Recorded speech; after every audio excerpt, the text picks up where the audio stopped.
Elizabeth Warren nails it.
Welcome to Politics Done Right. I am your host, Egberto Willies. This is a progressive program that will take the mystery out of politics. This is the program that will encourage you to make sure government becomes we the people. Whether you are liberal, progressive, conservative, or otherwise, you get to air your point of view. We are an independent media outlet that, unlike mainstream media beholden to corporations, we only owe allegiance to you. Remember, you can also send me a tweet at EGBERTOWILLIES. That is at Egberto Willies. Let us engage. It is Politics Done Right. Well, folks, welcome to one more edition of Politics and Right. I'm Egberto Willis, your host. Thank you so kindly for being part of the show. We have a great show for you today, and it is packed. So we have to get through a whole lot today, but you know these are difficult times. Welcome aboard to our viewers. Welcome aboard from Brooklyn, New York, AVQ. Senor Michael Rudden, welcome aboard. Joe from Los Angeles, California. Eric Hayes from Atascocita, Kingwood. And we have a new watcher, first time watching, Marie McQueen. Welcome aboard, Marie McQueen. Thank you so kindly for being here. Tony is in the house. Barbara Fetante, how you doing, beautiful? I haven't heard from you in a long time. How's Austin, Texas, my beautiful lady? Send me a chat, right? You can chat in the application right there. Man, it's great seeing you, young lady. It's great seeing you. VLT, welcome aboard. Adam W, welcome aboard, my brother. Great to see everybody here. Okay, we got to get into it rather quickly, but beforehand, let me read. Michael Ruddin says, Egberto, one for the screen. The US dollar has now lost more than 10% of its value this year. It's the worst first half in 40 years. This is the direct result of Trump's tariffs and resultant market uncertainty. And on wait till we put more on the books with the debt that this humongous transfer of wealth to the middle to the rich is going to do. Here is your piece on the screen, my dear brother. Let me put it to the side and not on the front. Chris just joined as well. Lee the Bearcat from Austin, Texas is in the house. Carrie from Athens, New York. And by the way, Marie McQueen is from Anchorage, Alaska. How's the temperature in Anchorage in June? I imagine it's not hot. It's rather cool. Barbara Fetante says, I'm doing great. You have one of the best broadcasts. Thank you, sis. Love you for that. Love you for that. Thank you for being here, folks. Look, we have a lot to cover, and I mean a lot. So let's go ahead and get busy. Let me tell you where I want to start. I want to start with the Republican guy that I have little respect for, but that is very right in what he did last night. And I want to play, I cleaned it up. Welcome aboard, Yvette Avery Herod from Atlanta, Georgia, as well as, and Barbara is from Austin, Texas, Paul Fleming from Powder Springs, Georgia. Let's go ahead. I want to play you right now this stuff from Senator, what is his name? Tom Tillis. It's very important because this is from a Republican who didn't accept the Medicaid expansion to the Affordable Care, a Republican who doesn't like Medicaid, but understand that this bill would be destructive to his own. I want you to listen to this, and then we'll come back and we'll continue. We've got a lot of other videos to show you. Here we go, without further ado. Republican Senator Tom Tillis is one of the two senators who voted against proceeding with the destructive, big, ugly bill this weekend. And in the process, Donald Trump excoriated him, told him that he was going to get him primaried, and he simply destroyed the guy because the guy wanted some answer. Tom Tillis is no progressive. He's no liberal. He believes in cutting Medicaid in a responsible way, what he thinks is a responsible way. But what he understands is what Donald Trump did was actually a traitorous thing against the American people with regards to their health care. And he acknowledges this. So what I want to do is play for you his speech in full. I chopped it up to get out all the spaces to compress it as best as possible, but you need to listen to this speech. This is an honorable guy, even if you don't agree with his conservative policies. Listen to this and then Mr. President. The Senator from North Carolina. Thank you, Mr. President. Mr. President, I come today to explain my vote yesterday for voting against the motion to proceed on this bill. Mr. President, I spent most of my career in management consulting, managing large, complex enterprise projects, multi-year, thousands of hours, a lot of complexity that take people, process, and technology to make it work. I learned a lot in that career. And I was able to go to the legislature and take that mindset as a member of the minority for 2 terms. And then we got a majority in 2010. And I found myself being the Speaker of the House. And Mr. President, we were in the middle of the financial crisis. When I got sworn in January of 2011, North Carolina had a $2 billion shortfall on a $20 billion general revenue fund. And I had 6 months to balance that budget. Well, Mr. President, we did something that had not been done in North Carolina. We took the time to understand every aspect and every dollar that was being spent in government. We determined how to cut government in a way that was sustainable. We cut 12% from the university system budget, not the rate of growth, but the actual spending. And I had some people say that it was going to be disruptive and the University of North Carolina would never be the same again. But Mr. President, we did it in a way that was instructed by the operations of the university system. And we did it in a way in concert with the chancellors. And you know what happened, Mr. President? We actually balanced the budget. We did do those cuts. And the last time I checked, the North Carolina university system is still considered one of the greatest systems in the United States of America. Why do I use that example? Because the Medicaid proposal in this bill bears no resemblance to that kind of discipline and due diligence. It has no insights into how these provider tax cuts are going to be absorbed without harming people on Medicare.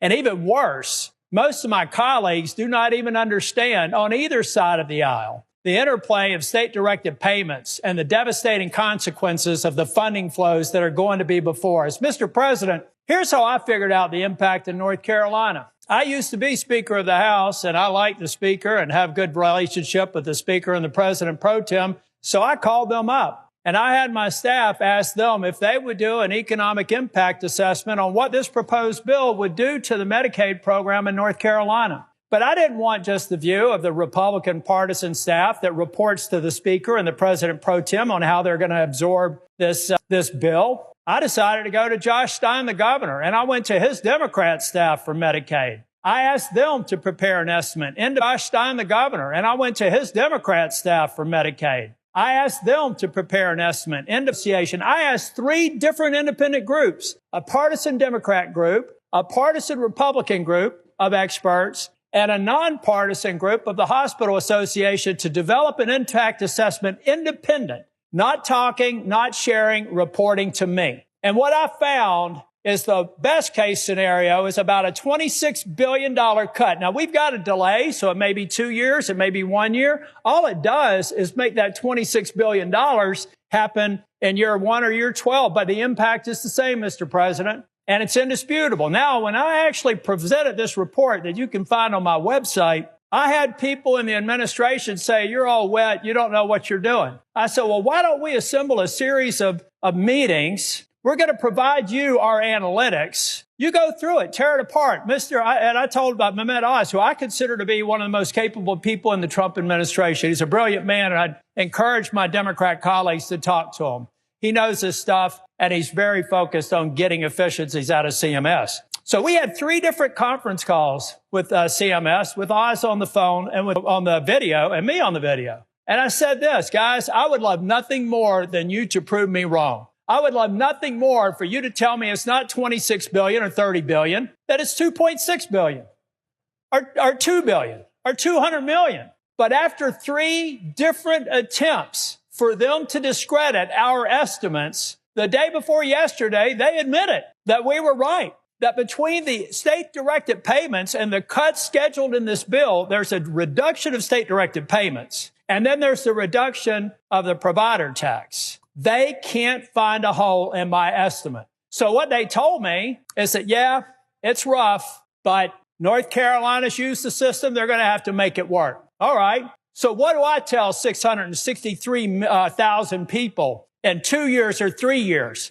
when President Trump breaks his promise by pushing them off of Medicaid because the funding's not there anymore, guys? When the White House is advising the president are not telling him that the effect of this bill is to break a promise. And you know, the last time I saw a promise broken around health care, with respect to my friends on the other side of the aisle, it's when somebody said, if you like your health care, you can keep it. If you like your doctor, you can keep it. We found out that wasn't true.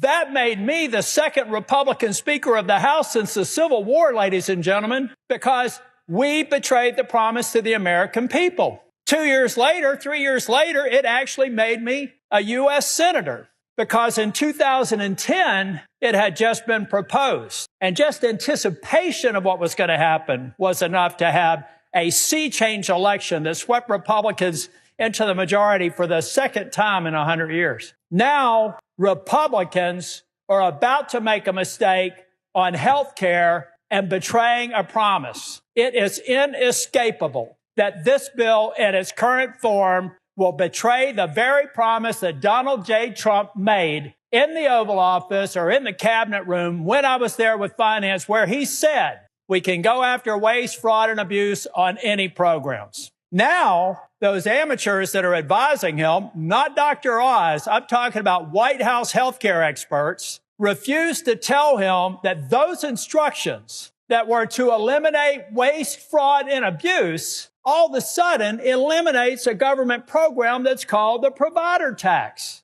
We have morphed a legal construct that admittedly has been abused and should be eliminated into waste, fraud, and abuse. Money laundering. Read the code. Look at how long it's been there. I was Speaker of the House. I refused to do it. When I left North Carolina, I said, we're not going to do a provider tax. I left it at 2.5%. Now it's a mistake on the part of the leadership. And frankly, I know my friends are probably going to think I'm a little bit crazy here, but I actually passed a law that made it illegal to expand Medicaid. Why did I do that? Because I was convinced someday we would be here. And I would have rather found a way to get more people on Medicaid at the standard FMAP than having this 90-10 match and watching it disappear and taking away desperately needed health care. So, Mr. President, over the course of the evening, I may look for an opportunity to speak again, but I'm telling the president that you have been misinformed. You supporting the Senate mark will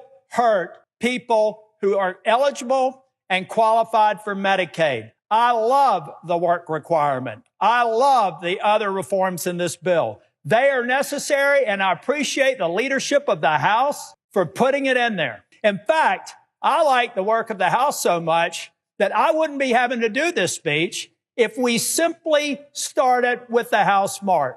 I've talked with my colleagues in North Carolina. I know that we can do that. And I believe that we can make sure that we do not break the promise of Donald J. Trump that he's made to the people who are on Medicaid today, Mr. President. But what we're doing, because we've got a view on an artificial deadline on July 4th that means nothing but another date and time, we could take the time to get this right if we lay down the House mark of the Medicaid bill and fix it. And I know that my friend and colleague from New Hampshire, I jumped in front of her, so I'm only going to take another minute or two. But Mr. President, we owe it to the states to do the work to understand how these proposals affect them. How hard is that? I did it. How hard is it? How hard is it to sit down and ask the Medicaid office, ask the legislative staff, ask the Independent Hospital Association what the impact is? If there's no negative impact, what's wrong with daylight?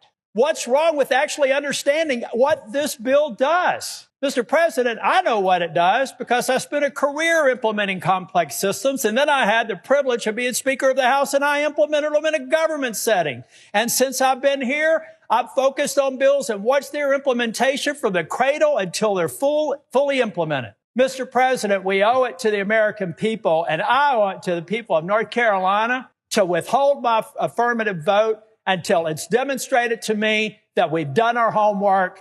We're going to make sure that we fulfill the promise, and then I can feel good about a bill that I'm willing to vote for. But until that time, I will be withholding my vote. Thank you, Mr. President. Now, because he stood up for a truth, he decided not to run. He won't quite say it that way, but he understood that the waves of air was against him.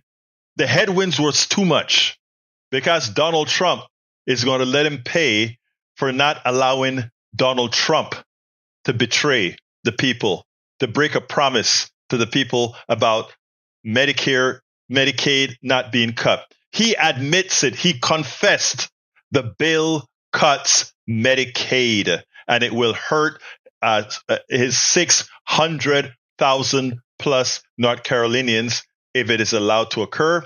And he decided he is going to lose his job because he won't do that to his constituents. Amazing. And the thing about it, folks, is that all these other Republicans know the truth. So why is it that they know they're walking into a trap? They know that the people that are going to get hurt are mostly people in red states. They know it, but they're so scared. They are so that they can't. And here's how Elizabeth Warren recently put it. I think she did a marvelous job, though I think she's kind of half wrong, and I'll explain.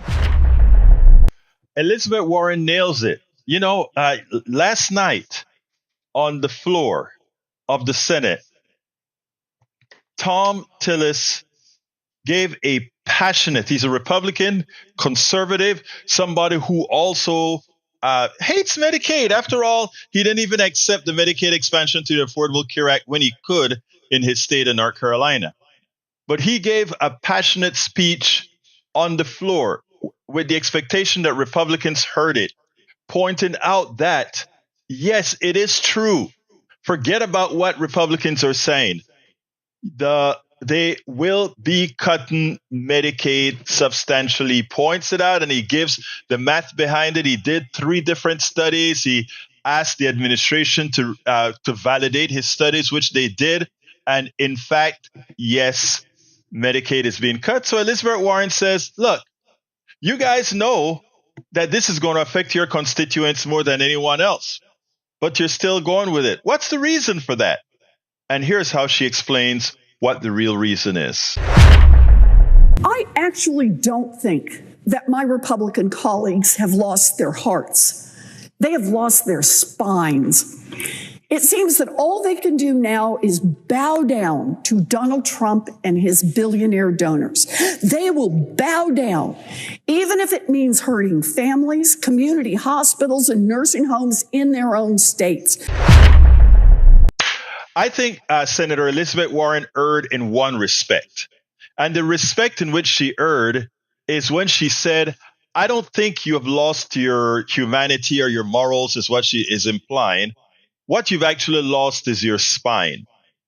Well, let me tell my good friend Elizabeth Warren, yes, they've lost their spine, but they could have only allowed their spine to be lost if their humanity and their morality gave way first. Because it's a logical spine, it's a virtual spine. Donald Trump can't beat up on them. He can probably try to get people to scare them. But look, the bill is underwater substantially. So it's not like people are going to rise up if these guys stop supporting the bill, because they know support for the bill means harm to their mothers, their fathers, their cousins, their aunts, their sisters, their brothers. So they'll probably say thank you, if even so quietly. Republicans are playing a bad game here. The people know what's going on, or they're starting to realize what's going on. It's just the sycophants that are there rah-rahing for this bill. Only the sycophants. So I hear Sister Elizabeth Warren, but I think she erred in giving them a partial break by just thinking they've lost their spine. They've not had a spine for a while, but to not have a spine in this case meant you had to lose your morality, your humanity, your sense of fairness, and it simply it just shows that deep within an evil resides. Deep within an evil reside. Absolutely so. Now, here's the funny thing about it, right? We constantly talk about Medicaid and look, we know that it's going to cut Medicaid substantially. We know that in cutting Medicaid substantially, what it's going to do is get rural hospitals, a lot of rural hospitals closed, which means a lot of rural people will die. Why? Because if they get in an accident or whatever, they have to drive a long distance to get care. It'll also bankrupt them, because if they need a life flight, it'll be life flighted from some rural area to the hospital. And when that bill comes, I can tell you what life flights cost: ridiculously high. Likewise, and we talk about what's going to happen to Medicare. While the bill cannot change Medicare, there are past laws that says if the budget deficit grows to a particular level, we get seizures of sequesters of Medicare dollars, not Medicaid, but actual Medicare dollars get sequestered if the budget starts to grow too fast. And at $3.5 trillion, that sequestration will come into effect. And therefore, those of you who think, well, that's Medicaid people, first of all, everybody, a lot of your families who are in nursing homes, that's Medicaid who's paying for it. A lot of folks who have children with chips, all that kind of stuff, they also have Medicaid, right? SNAP, etc. All of that is getting cut. But it's worse.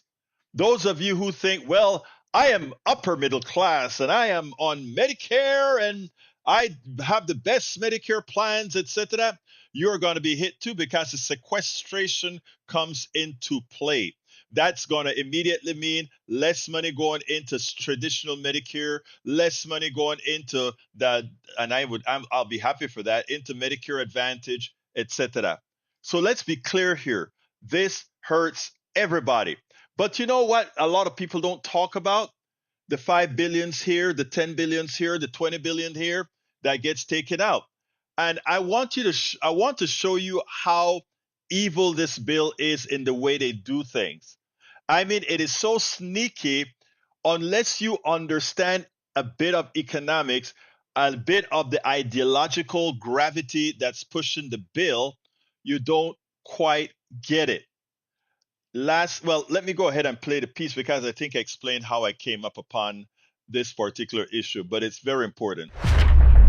When we talk about this bill doing all that is possible to move your money, the money of the middle class and the money of the poor to the wealthy, but it does it in some very calculated and devious manners. I want to give you one example. When the bill came out at midnight Saturday, again, like I said, I was watching all this crap over the weekend so that you guys don't have to, okay? When all this crap was written, I got the original copy of the release at midnight that, what's his name released? The senator from South Carolina released the official text, 940 pages of this bill. Now, I can't read 940 pages. I don't have the time to read 940 pages, so I depend on reports from reputable sources. But I needed some answers right away. So I took the 940 bill. I have a paid version of ChatGPT. So I ran that PDF through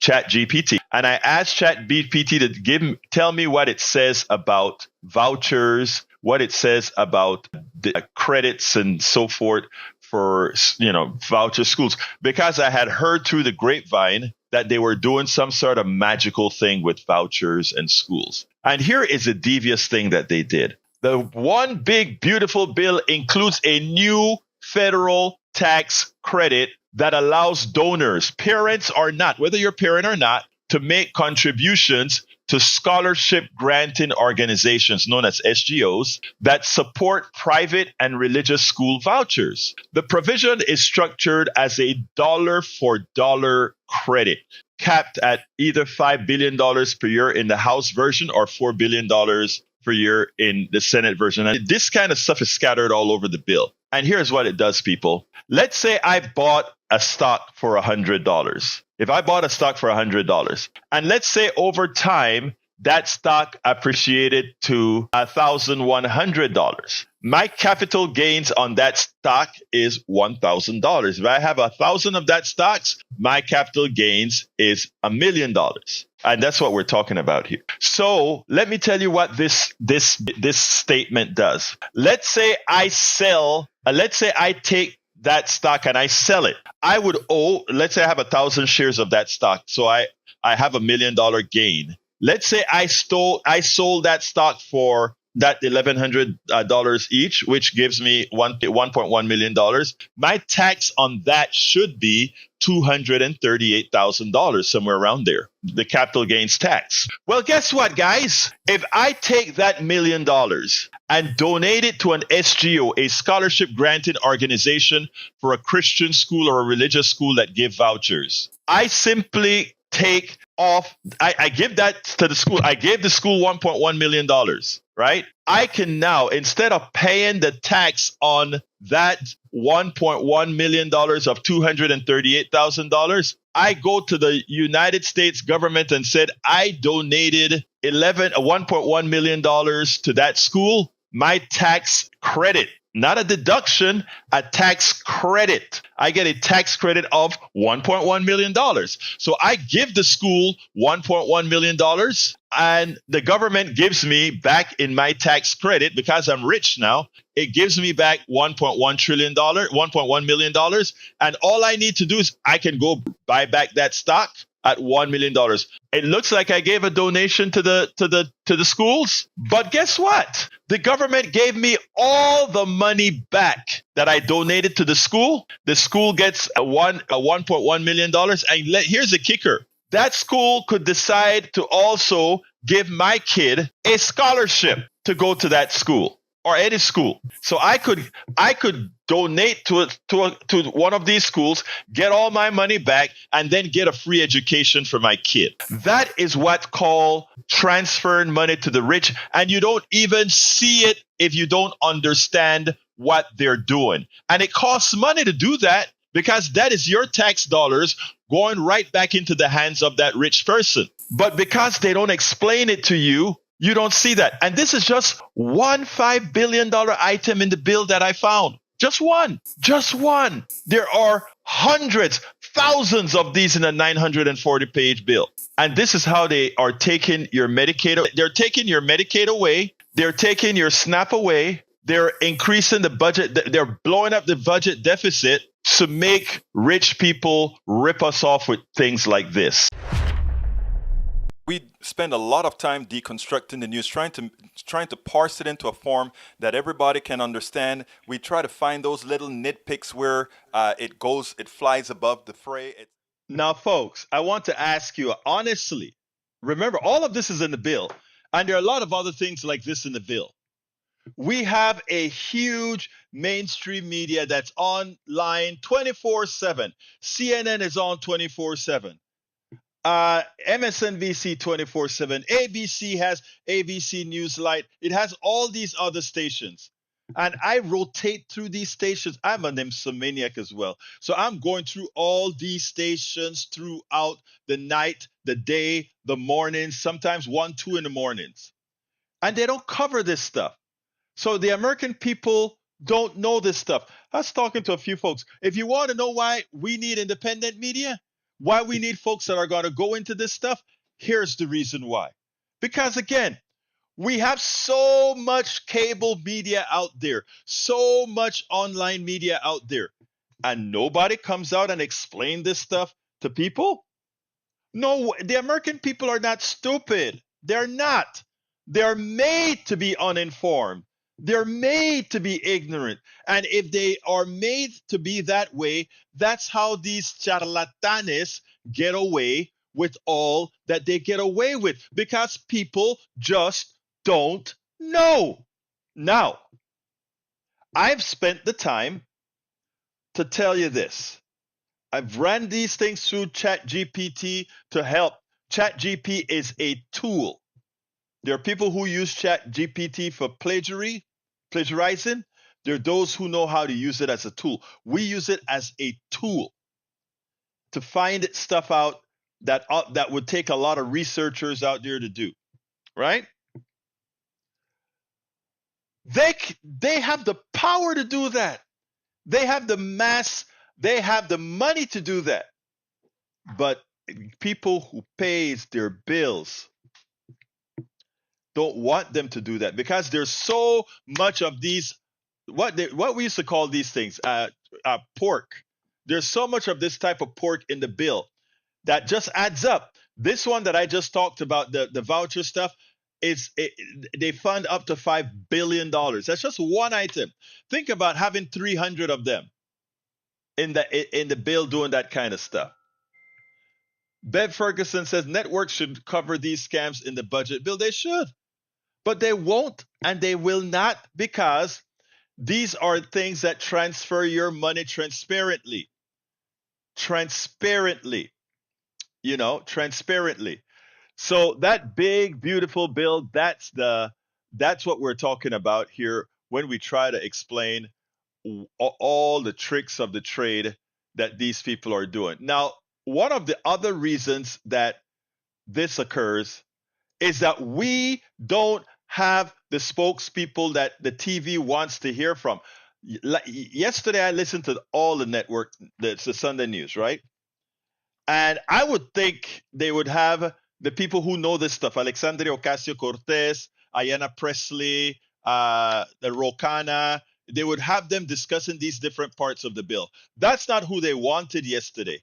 So who do they want yesterday? They wanted Warner from straight and suited Warner from Pennsylvania. And then they get a young woman from Alabama, the senator for the Republican side, and we have Warner from the Democratic side. And I'll be honest with you, if I didn't know this material, I would just say that Senator Britt cleaned Senator Warner's clock. Because let's go ahead and listen to it. Let's go ahead and listen to it, because I was so upset when I did this one. I had to blog this one to check it out.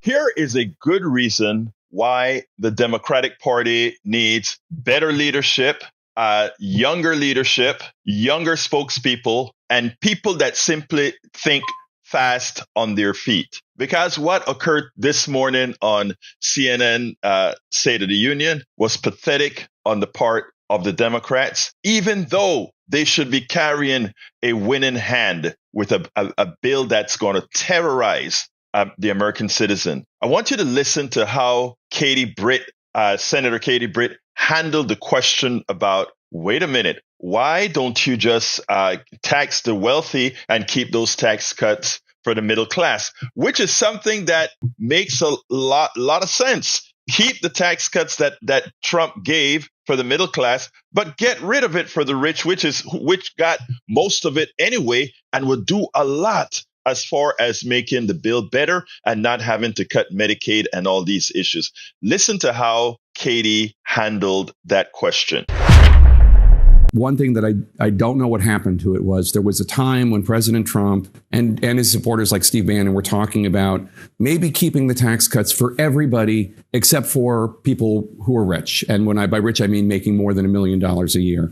Here's what Trump and Bannon had to say about it. I actually think it's good politics to do it where richer people give up, and it's a very small, it's like a point, but they give it up to benefit people at a lower income. The current system we have is not sustainable. It's just not. We're kidding ourselves. You have to go to an alternative. I think the alternative is budget cuts, and it has to be tax increases on the wealthy. Whatever happened to that idea? Not that I'm here to give tips to you, but that would make this bill more popular. Well, I think that... And also more financially responsible. Well, if you look at back over the last several years, obviously Democrats have had two bites at the apple when it comes to reconciliation, and at neither time did they touch that.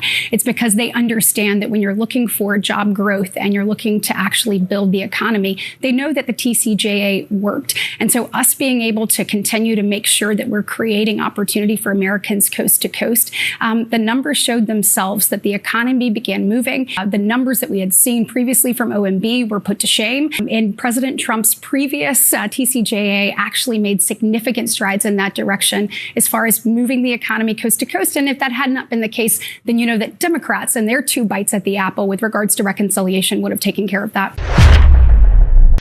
All right. What she said, of course, made no sense because Donald Trump's tax cuts did not really, it's a myth that his tax cuts paid for themselves. It's a myth that the tax cut substantially made any difference from the trajectory that Obama gave to Donald Trump's economy, because Donald Trump's economy was simply on the same trajectory that Obama gave to him. So that the statement that somehow his tax cuts made things better, I would wager and say if that tax cut instead went to programs for the working class, because they would immediately spend that money, the economic activity would have been larger. But instead of making this kind of argument, I want you to listen to how Warner handled that question as far as why, if you believe that you should drop the taxes, why didn't the Democrats do it when they had the opportunity to do it? Check this out. Two questions on that. But the first one is the White House says that because of the extension of the Trump tax cuts in this legislation, there will be an increase in the take-home pay of a typical Virginia family anywhere between $8,000 and $14,000 a year. Won't that be good for the citizens of your state? What I can show you other data that shows if you're at minimum wage, you will see your costs go up about 53% based upon not only the healthcare cost cuts, but also the earned income tax credit, the EITC, make it much more difficult for folks. I think the overwhelming amount of data shows that on this one, this is tax cuts for the wealthiest to end up cutting healthcare. Plain and simple. You can put any lipstick you want on this pig, but it's still pig. So I just asked Senator Britt about whatever happened to Trump and Bannon and others talking about letting the tax cuts on those who make more than $1 million a year expire. And she said, you probably heard her, Democrats had two bites of the apple to get rid of that. They didn't touch it. And that combined with the fact that somehow Trump is the one who came up with no tax on tips, which you would think that would be something that Democrats would have come up with. But no, Donald Trump's about to sign no tax on tips into the law, not the Democratic Party. Well, Jake, you know what? My good friend Katie Britt and a lot of my other Republican friends are going to have a chance tonight to actually vote on whether we should let the tax cuts expire on the wealthiest of Americans. And could we take that money and put it back into not doing these? But why didn't Democrats cuts? do it when you had the chance? Well, we probably should have, but there was never a full-on assault. At this point, what has happened is you've got these tax cuts out there to kick 16 million Americans off of health insurance. Democrats would have never proposed that. And beyond the little hundreds of thousands in my state, millions across the country on food assistance. Yeah. And again, this is not I got no problem with people who do well being rewarded well, but this goes against any American's basic sense of fairness. Why Warner didn't go after tax on tips and really pointed out that it's nothing more than a gimmick, because people who are the ones who get a lot of tips in as workers, as food deliverers, etc., they don't pay any taxes on their tips anyway. Why? Because they don't make enough, because the standard deduction takes care of it. So the people who really benefit from tax on tips under Donald Trump would have been those rich people who can call anything tax, anything a tip. And if you can call anything a tip, then it means that those people who exceed the standard deduction are the only ones who would get to take advantage on the tax on tips. It looks very sellable, but when you expand it, it suddenly realizes that it's yet another tax break for people with better means. But again, we don't have people out there that are really fighting for the working class and telling the truth about the snow job Republicans are doing. And that's the problem with neoliberalism. We give the impression that we're out there, not we, I'm not a neoliberal, but the neoliberal Democrats, that's the problem.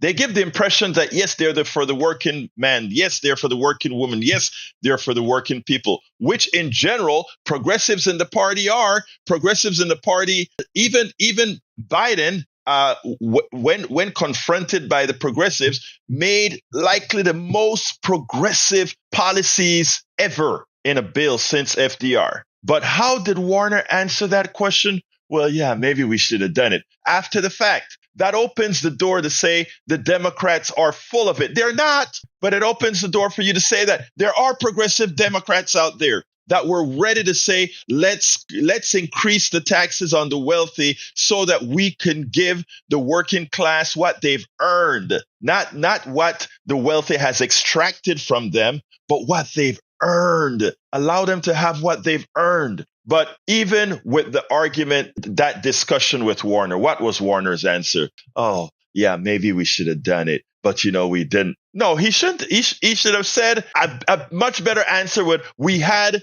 too many neoliberals that prevented us from doing that. But do remember that the policies that Biden passed help the working class, help the middle class. And that is what the Republican bill, the big, ugly bill, is going to do today. He should have gotten, in as much as the neoliberals screwed up during the Biden administration, even as Biden had a great progressive bill that could have been better, meaning more paid for if we had taxed the wealthy, he should have said those things that we did right, they were cutting. And not ever go into the process of saying we should have done that. When Britt already said, we are right, because when the Democrats had two chances to take that, to get rid of those tax cuts for the wealthy, they didn't. That is the problem. That is a problem. And it's something Democrats better work on now. Listen to what progressives are doing. Listen to what progressives are promoting, because that is where not only the heart of the working class and the middle class is, that is how they will vote. And if any one of these guys believe that trying to be scared of what Mamdani did in New York, you have something coming. You better jump on the bandwagon. You better jump on the bandwagon. And you know who did and surprised me? Chris Murphy, a moderate Democrat, not an AOC. AOC was on his bandwagon a long time ago. We have yet to hear from Chuck Schumer. We have yet to hear from Hakeem Jeffries about Mamdani. You guys better get on the bandwagon, because he is a winner. Most of you are losers. He is a winner. But check it out. Check out how easy it was for Chris Murphy to do it? Well, so far, neither the House leader, Hakeem Jeffries, or the House leader, neither the House leader, Hakeem Jeffrey, or the Senate leader, Democratic leader, Chuck Schumer, has endorsed Mamdani. Both of them are from New York. And guess what? Neither one of them has endorsed this guy. This guy showed how you win the hearts and minds of people by pointing out what has to be done to help the people you want to vote for them. And they've yet to do that. Well, this weekend, Senator Chris Murphy surprised me, Democrat of Connecticut. He came out pretty much and gave the kudos deserved by Mamdani. But not only did he give him the kudos, he warned the Democrats and told the Democrats, you should look at what he's doing. He reached the people. But moreover, again, not because you don't like all the ideas that he has, does that mean that he shouldn't have your support. And he shows that he will be supporting the mayor-to-be of New York. But anyhow, I want you to listen to this and we'll take it on the other side. I have to ask you about the big news here in New York. Zohran Mamdani's victory, his big win in the Democratic primary for New York mayor. I'm going to speak to Assemblyman Mamdani in just a few moments from now. What lessons do you think Democrats should take from his win? Well, I think it was a really important win, and I hope Democrats do take some lessons from it. He was laser-like focused on the issue of costs. He was laser-like focused on the issue of transferring power from people who have way too much of it, like the big real estate companies that jack up everybody's rent in New York, and putting that power in the hands of regular citizens. He was authentic, right? I mean, yeah, he's got some views that are a little bit out of the conventional mainstream. But you know what? The traditional political pundits have no idea what's actually mainstream in this country. And when you're talking about costs, when you're talking about de-rigging the economy every single day, when you're presenting big, bold ideas on how to do that, you're going to do pretty well in elections. And so Democrats should learn from his victory. Leaders Schumer and Jeffries have not endorsed Mr. Mamdani yet. Do you think they should? Well, I mean, I guess I don't give recommendations to my colleagues. I'm going to support him. I'm going to support him, and I think the Democratic Party would be well served by learning from his focus on lowering costs. That was what got him this nomination win. I think Chris Murphy nailed it, and this is surprising to me because I don't consider Chris Murphy a very progressive Democrat. In fact, I consider him at best a moderate, more, pretty damn close to neoliberal. But it doesn't matter because, again, the idea was whatever happened in the primaries, for party unity, one should vote blue. It seems like they always want the progressives to do that. But when it's time for the moderates and the neoliberals to do that, when the progressives are in power, they don't want to do it. Well, I guess Chris Murphy got the message. Yes, Chris Murphy got the message, and the Democratic Party better get the message quickly, and it better learn about the dynamics of the Latino community. I'm going to go a little bit off subject. Over the weekend, I was reading my regular rag. I'm also a contributing editor to the Daily Kos, and every so often I also read some of the stuff of the founder, and he wrote an article that I thought I needed to respond to, and that's what I want to play here, what I had to say about it. I woke up this morning and I did my standard perusing. Daily Kos, one of the journals that I read every morning, the largest independent progressive rag on the internet, Daily Kos. All right, so I came across the founder's article, my buddy, Mr. Marcus Molitsas, and I had to comment about this because it's important. The title of it is, Trump's Latino supporters are learning the hard way he meant every word. And this is what he wrote. He said, NBC News went to Miami's Republican strongholds, Cuban and Nicaraguan communities, and found something remarkable. Trump supporters realizing they've been used. What did you think was going to happen when Trump won? NBC News reporter Morgan Radford asked one immigrant at a Texas ICE detention facility in a phone interview. He believed Trump when he said he was going to deport criminals, Radford translated. While he couldn't vote, obviously his whole family did the honors. His wife says on camera, they used us. Yeah, they did. And you voted for your husband to be deported. That was your vote. Everyone paying attention, this is from Mr. Mulitzes, everyone paying attention heard Trump loud and clear. To him, every brown immigrant is a criminal. Legal status doesn't matter. The Marshall Project documented thousands of instances where Trump linked immigrants to crime, and it literally started on day one when he said during his campaign kickoff, when Mexico sends its people, they are not sending their best. They're sending people that have lots of problems, and they're bringing those problems with us. They're bringing the drugs, they're bringing crime, they're bringing rapists, and some, I assume, maybe some are good. That was out of the mouth of Donald Trump. So why is it that one would not believe that Donald Trump was going to do what he said he was going to do? But, I wanted to expand on that because the reason you have these Latinos supporting Donald Trump, and I'm then going to expand that not only to Latinos, but to women, to middle-class folk, and to poor folks. But let's stick with one subject at hand. I wrote back on a long prose on the article where I said, I honestly do not understand, and this is important, I honestly do not understand why anyone is surprised. Trump understands perfectly the illness within the Latino community. Let me first point out that I am a Black Latino from Panama. In Latin America, until recently, we did not talk about race as it is done in the United States. Interestingly, you can look at the racial socioeconomic breakdown in every single Latino American community or every single Latino country and understand that we have been living a lie down there by ignoring systemic problems we sweep under the rug.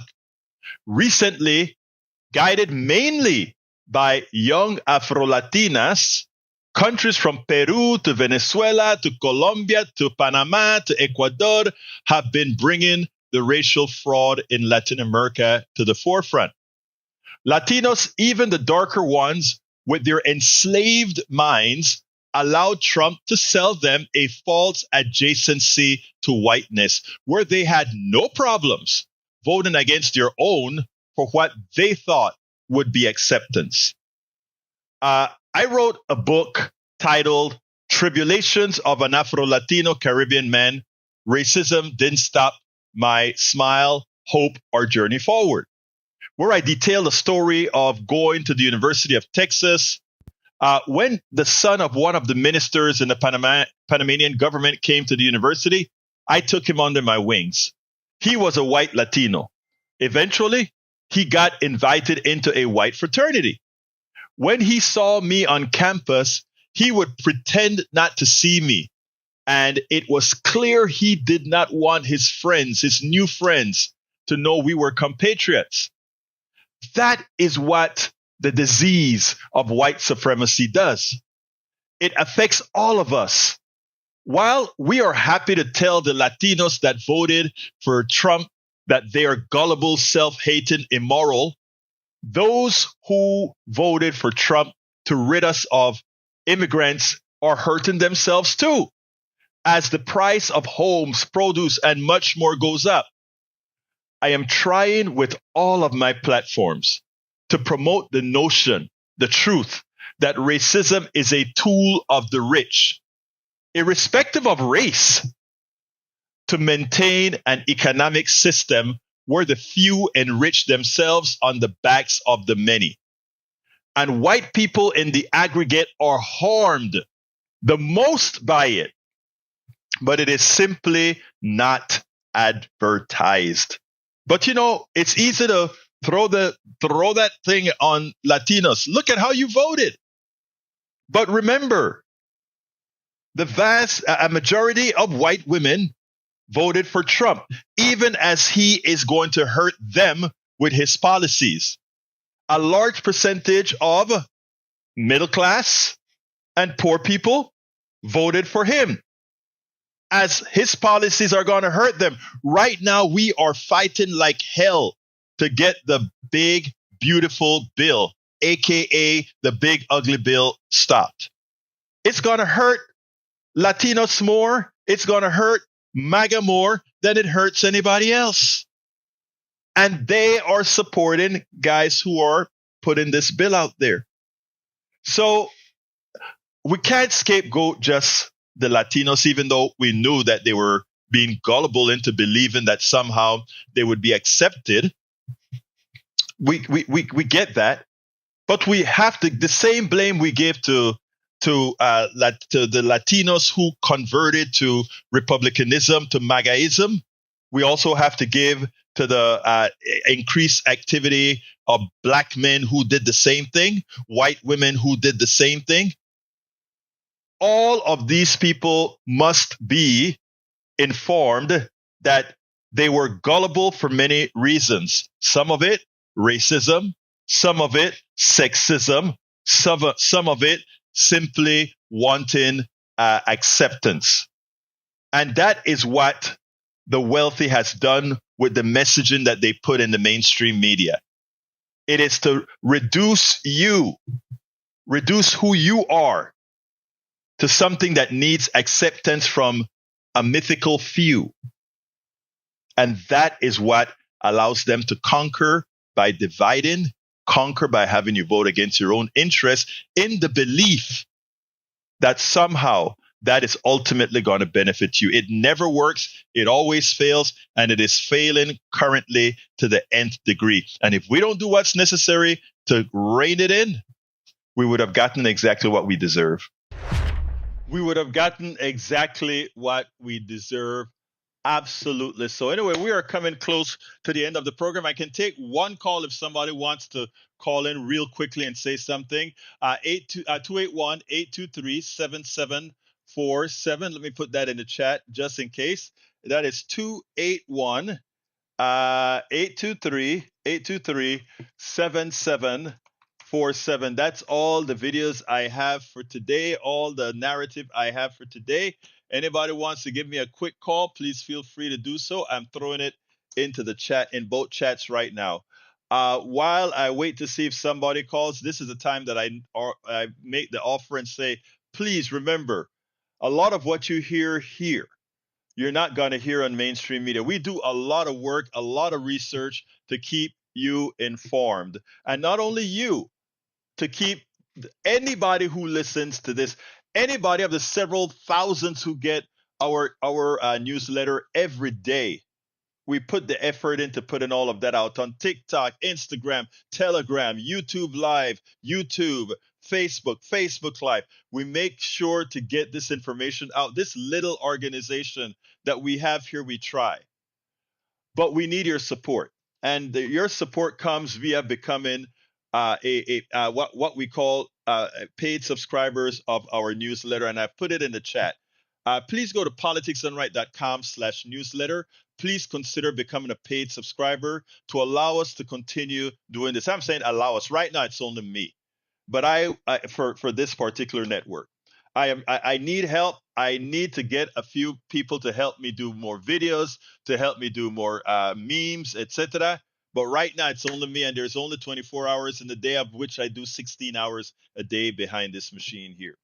So I ask you kindly, those of you who have the wherewithal, we need about 570, last count that I have, 570 more paid subscribers is what we need yesterday. We're still in negative cash flow. We can really use, if you can help us get 570 paid subscribers, and the subscription rate is extraordinarily inexpensive. So please consider going to politicsdoneright.com/newsletter and become a paid subscriber. And you get a lot of perks for becoming a paid subscriber. You get a chance to read all our books online. You get a chance to we have every weekend we have the personalized program for you on the various times. On the weekend, you get a chance to have there's a lot. You can just go to our About section to see all the benefits we try to give you as being paid subscribers. So again, please go to politicsdoneright.com/newsletter or and just click on become a paid subscriber and help us continue doing this important work. You can email me directly. I answer all my emails. info@politicsdoneright.com. info@politicsdoneright.com. Look, guys, love you all. Got to get out of here. Love you all. My name is Egberto Willies. This is Politics Done Right. And you guys know how I end this baby. I am what? Out.